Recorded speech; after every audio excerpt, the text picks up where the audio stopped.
The hot dog down there. I got something that raccoon will love right now. I got something that raccoon right he might love. He might take this right here and eat it up like a hot dog.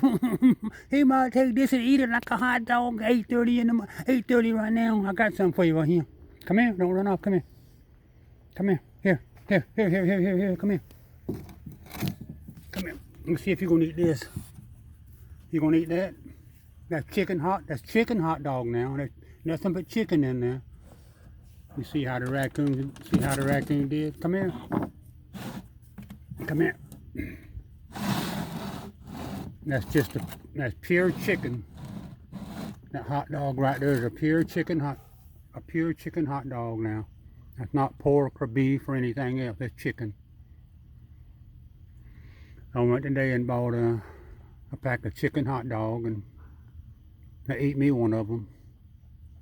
Raccoon, you got one on the ground right there. You gonna eat that hot dog? But you see how they do? Don't get all of them at one time. Oh, Dumbo. 8:30 right now on that Dumbo. 8:30 on that Dumbo. But that's a pure chicken hot dog right there.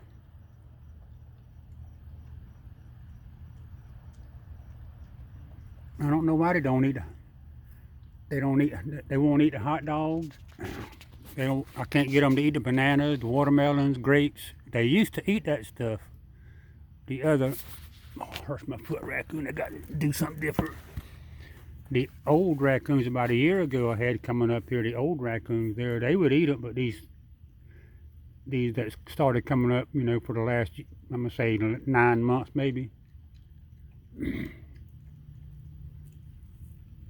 I don't know if they know what a hot dog is, I don't understand maybe if you eat that hot dog, you might like it there.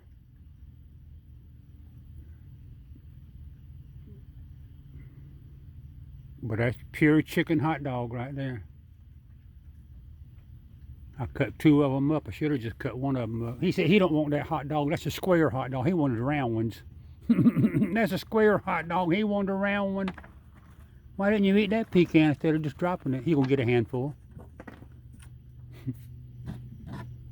He had that pecan in his hand right there.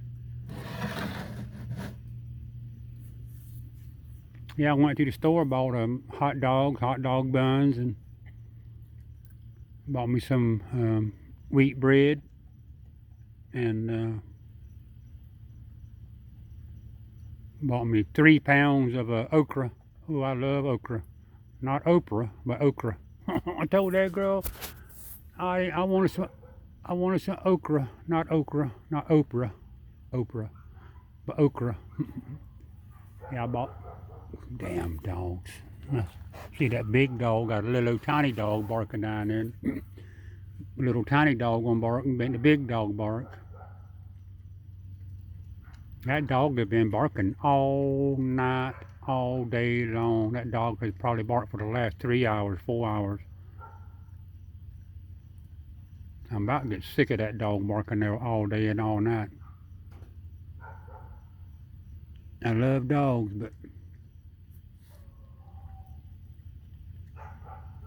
the owners need to have their butt beat because they don't train the dog. You have to train. It's like you have to train animals. Animals don't know, you got to tell them. You have to show them dogs. Don't be barking cause it's night. Don't bark cause it's daytime. You ain't gonna eat that hot dog? Why don't you eat that hot dog? Try it. You might like it. Try it, you might like it. Don't. Dang, all he's doing is making a mess. I don't know who you are. I don't know who that raccoon is. I ain't never seen that raccoon. No mess maker there. I ain't never seen mess maker before.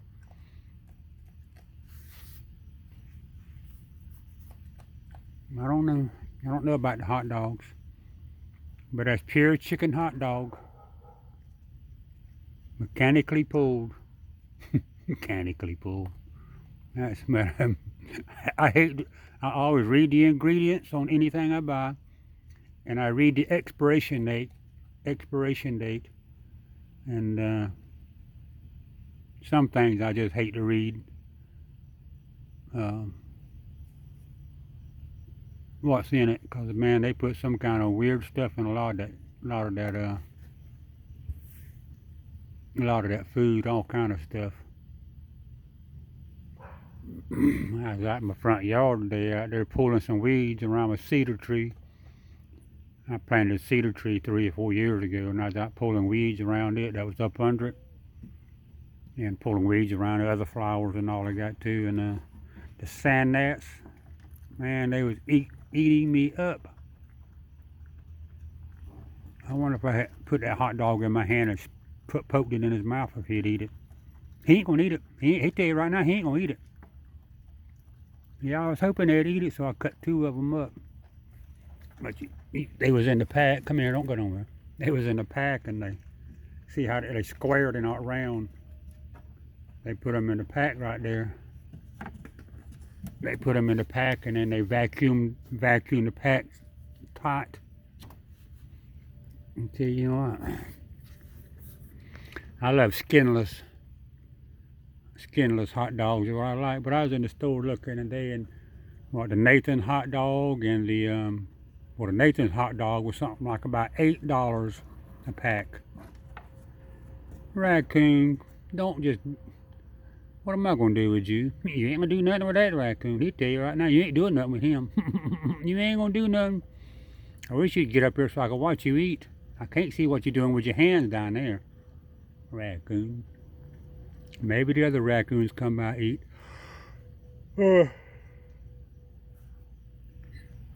Raccoon, I cleaned that out. Looks good in there, don't it, raccoon? That water's pretty clean.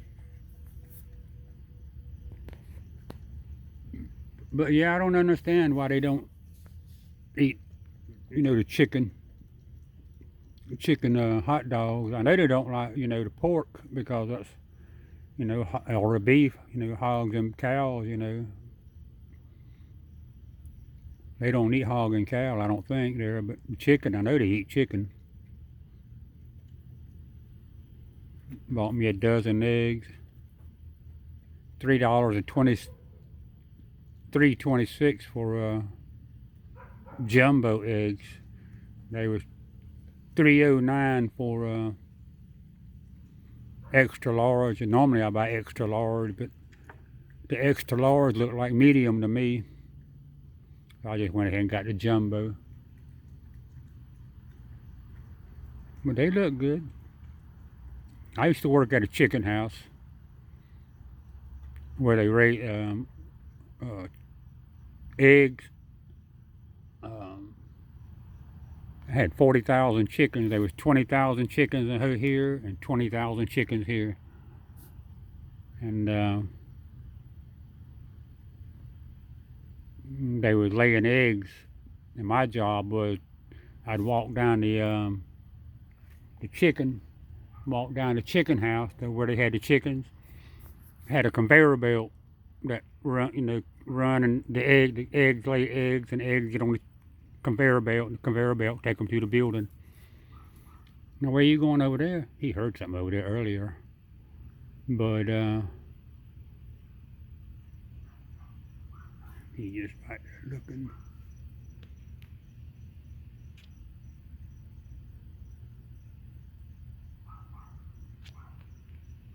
But my job at the chicken house was I'd walk down the chicken houses and make sure the eggs that wasn't caught up, make sure the eggs was in the conveyor belt, and then make sure there was no dead chickens in the pens. If there was dead chickens, I had to pull them out and throw them on the outside.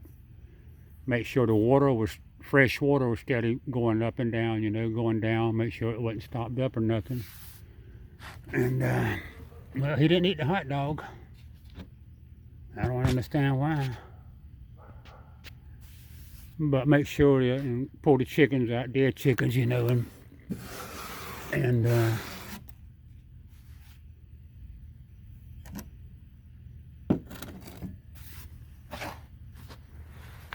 then had the feed. The feed was on a conveyor belt too went through there and automatically feed the chickens. So I had to make sure the feed was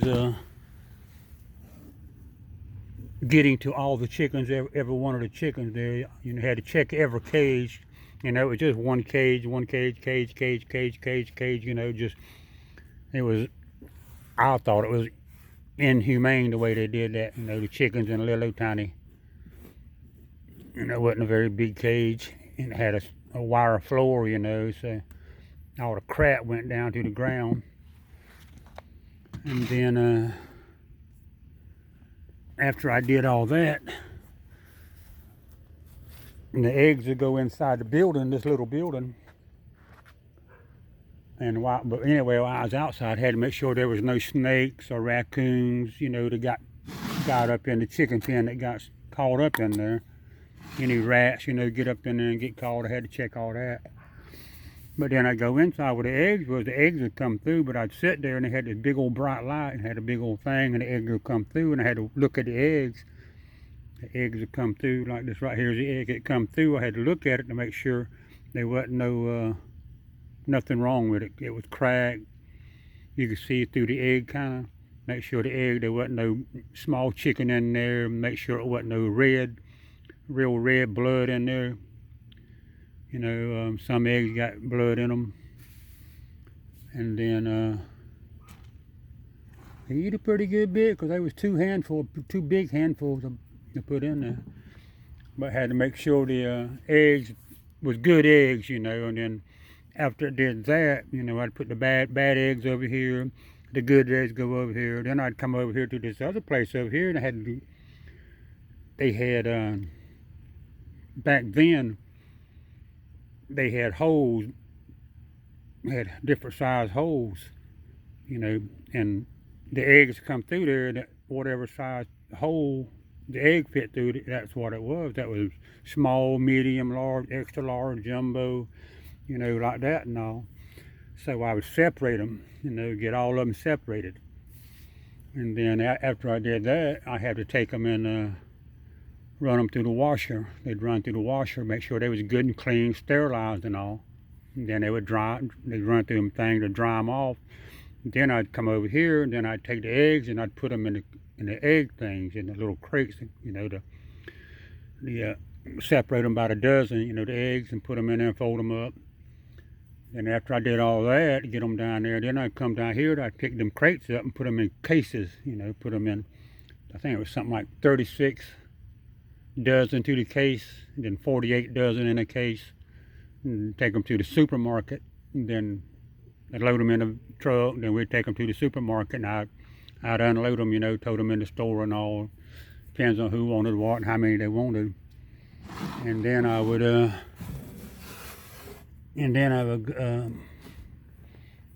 when I got back, as to where, like I say, the chickens was in a cage and their crap, all the shit would fall on the ground down there below them. So I had to make sure all the crap got out of the buildings, on the outside then. Take all that out, and all the dead chickens, I had to make sure all those were stowed on the outside. And then I'd go through there and pick all the dead chickens up, throw them in a little wagon, and then come back with a tractor and catch all the chicken shit there and drag it off down there. And then load it up on a truck, the crap, and then go down, take it down there and dump it all out. And well, it's a lot of work. And then after we had a big old pile of chicken crap out there, chicken shit out there, had to come back with that. Then we'd take that, load in a big old hopper, and then hook it to the tractor and drive it through there, and it would just spin around, and it just sling that stuff everywhere out there in the field. And there's a nitrogen that make the nitrogen make the grass grow. And out there in the big fields that we had right there, had cows and all, so it make the grass grow good for the cows and a few horses and all. But yeah, man, that was a job. That was a lot of work, and that went on for a few years. And It smelled like chicken all the time smelled like chicken. But that was the job. And then once a year, they'd get rid of all the chickens, all 40,000, 20,000 here, 20,000 here. They'd get rid of all them chickens. That's what we would do. We'd go in and pull them out of the cage one by one, pull them out of the cage, put them in a big old crate, poke them in there. And then we'd load them up on a truck. And then they'd haul the chickens off. And then we'd clean everything up real good, and they'd, bring in another big old 40,000 chickens there, 20,000 or 20,000 brand new chickens, small ones. They'd bring them in, then we'd have to unload those chickens and put them in each cage, and it's just start over again. Man, there's a lot of work working at a chicken house like that. And I worked there a few years, and I got tired of that. But yeah, I worked at a chicken house. I know all about them. It was not a slaughterhouse, it was where they laid eggs. All right, let's get back to the raccoons right here. Not eating chicken hot dogs. These are chicken hot dogs I bought. Maybe they don't like the brand I bought. Maybe they want Nathan's hot dogs or the Sab, whatever they call it. I like that brand. I like Nathan hot dog, but Nathan's not my favorite. That Sab or something other, SAR or something other, something like that. I like them. I like Nathan's, but they're not my favorite. There you got a couple brands I like in hot dogs. I don't care nothing about Ballpark or, I do eat Ballpark hot dogs, but they have to be beef, and I like Angus beef when I eat those kind of hot dogs. Skinless. But anyway, Raccoon wouldn't eat the hot dog. I wonder if I could glue it back together and stick it back in the pack. No. Anyway, yeah, I bought me 3 pounds of okra today. Big old long pods. Tomorrow I'm going to put me some in the oven and roast them. Put my oven about 400, 475, something like that. I think 475, something like that. Put the oven on 475. I'm gonna put me some olive oil, dripped olive oil on them there, and some smoked paprika sauce, paprika peppers, whatever it's called, the powder stuff, and salt on them. Then I'm gonna cut them in half and then stick them in the pan with some aluminum foil in there, parchment paper, whatever. Put them in the oven. So I'm gonna have me some roasted okra tomorrow. Not Oprah. I ain't gonna cook Oprah, but I'm gonna cook okra. I told that woman that. But anyway, yeah, that's what I'm cooking tomorrow. I'm gonna cook that. I hadn't decided what I'm gonna cook with that, but I might just eat okra. What I used to like to do is take that okra there, and it comes in, it's real long, different sizes, but I take it, you cut it up there, in pieces about that long, and you take it and fry it up. Boy, then I'd sit and eat it like popcorn, just because it's good, it's real good. But I like okra there, if it's slimy, fried, roasted, grilled. I like okra any way you can cook it. That's the same way with squash. I like squash any way you can do it. Squash, you can fry it, you can all kind of stuff. You make I can't think of what you call squash now, when you take it and you make it out of cut it up and stick it in there and boil it kind of there. Boy, that's good too. Anyway, getting back to the hot dogs here. Yeah, that's pure chicken hot dog. And it's not real cold. I mean, it feels okay. I took it out of the refrigerator a couple hours ago. And so, it's not hot, but it's not cold either. So I don't know why you didn't eat it. All right, I'm going to stop this video.